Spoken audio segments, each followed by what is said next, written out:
Smash Ultimate. The people that play it say it's difficult. Melee players say it isn't. And people that play other esports just kind of like to shit on Smash in general. But is Smash actually difficult? And if so, just how difficult actually is it? Well, that's the question I'm going to answer in this video.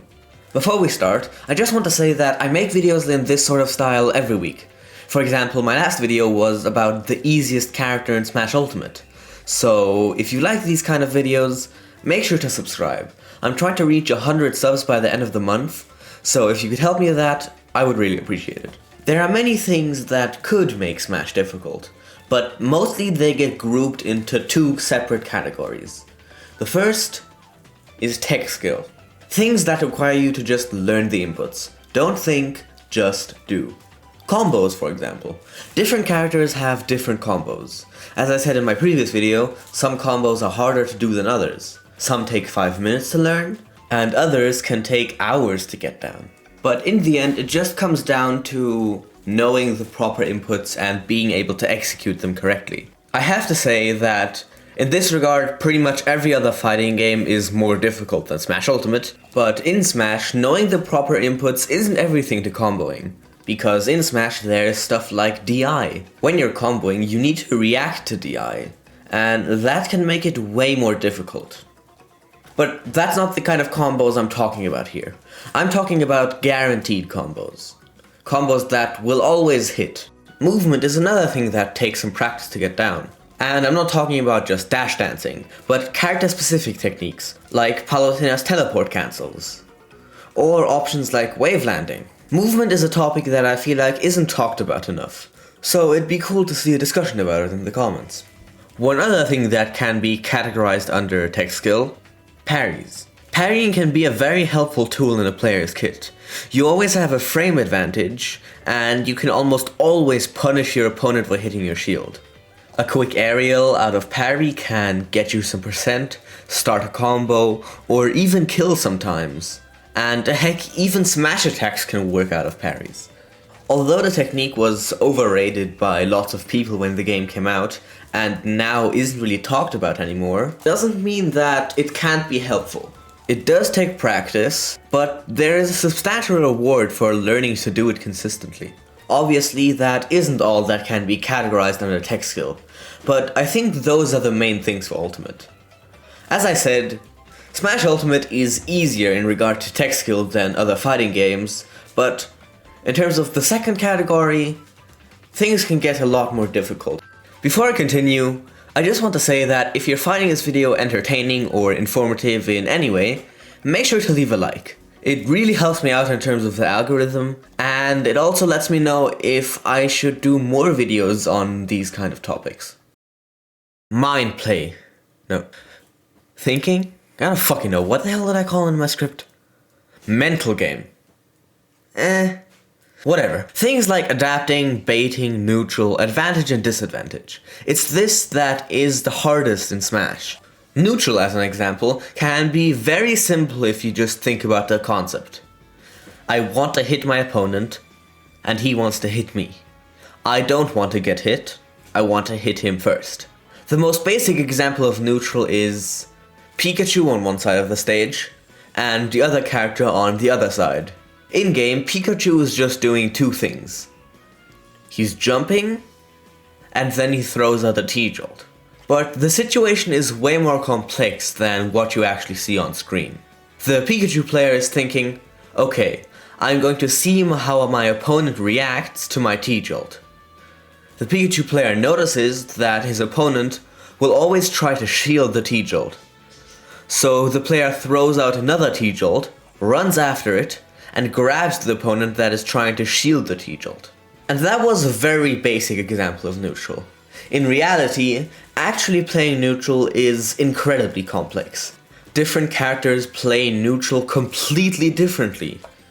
Some wait and try to react to what their opponent will do, and then try to punish that in order for them to get the advantage.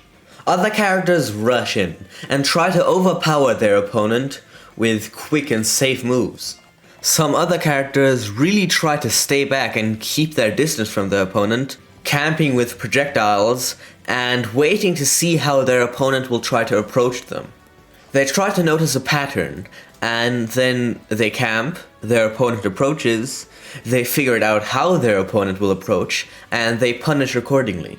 The player who is forced to approach is also playing a different kind of neutral. He's trying to run in, and he's trying to mix up his pattern. He's trying to not let the other player notice how he approaches.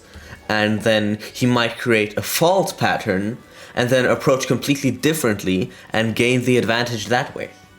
From the example I just gave, you can see that it's not just that one character plays one specific neutral, but a player needs to be able to switch up how they play neutral to counter their opponent. They can do this by playing different characters who have a certain playstyle that can counter their opponents, but that can make it very difficult to improve at all of the characters at the same time.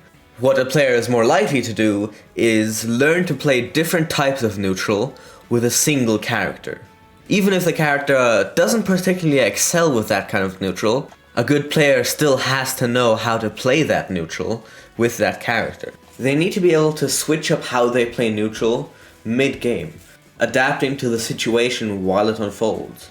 There is so much more to neutral, and it pretty much deserves a video of its own, or rather, multiple videos of its own.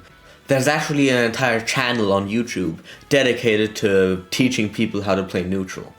I feel like Smash neutral can be maybe a bit more complex than the neutral of other fighting games, but neutral might not have been the best example, because, well, every other fighting game also has neutral.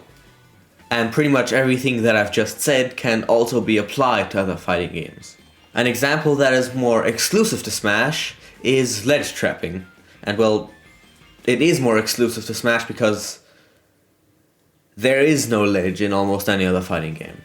And I don't mean the ledge trapping of holding a smash attack at the ledge, waiting till you see just some movement from your opponent and then letting go. But I mean the kind of ledge trapping that MKLeo and many other top players use. What MKLeo does is he covers the jump option and then will run back to cover rolls, stay at roll position and react to what the opponent will do, and if he can't cover the option that the opponent uses to get off the stage, he tries to punish what the opponent does after they get on stage, since he still has stage control.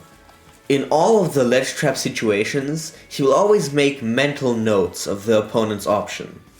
He will try to find a pattern in how his opponent likes to get off ledge. And once he has found that pattern, he will try to punish that specific option that he predicts his opponent will do.